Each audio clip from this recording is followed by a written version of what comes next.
Natangayan ng 6 na milyong piso ang mga empleyado ng isang bangko sa Zamboanga, Sibugay. Isang batang 8 taong gulang naman ang hinalay umano ng sariling ama sa Pangasinan. Yan at iba pa sa Balitang Probinsya, hatid ni Victoria Tulad.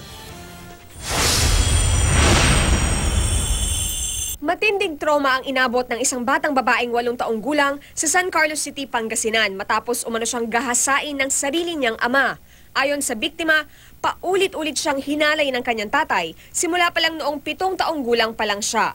Natatakot lang daw siyang magsumbong sa kanyang ina dahil sa pagbabanta ng ama. Mariing itinanggi ng suspect ang paratang. Kasalukuyan nang nakakulong ang ama ng bata na naharap sa kasong statutory rape. Aabot sa 6 na milyong piso ang natangay ng mga hold-upper mula sa mga empleyado ng isang bangko sa Ipil, Zamboanga, Sibugay.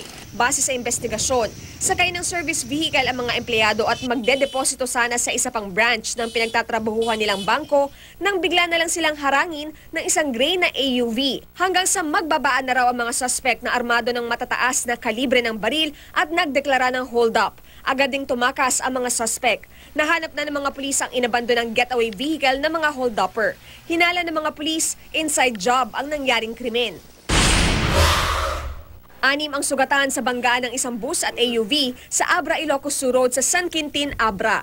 Base sa investigasyon, biglang napunta sa kabilang lane ang AUV kaya nito nabangga ang bus. Ayon sa driver ng AUV, nasilaw siya sa ilaw ng bus kaya siya napadpad sa kabilang lane. Sumuko naman agad sa pulisya ang driver ng bus. Handa raw siya makipag-ayos sa driver ng AUV at aksidente lang daw ang nangyari.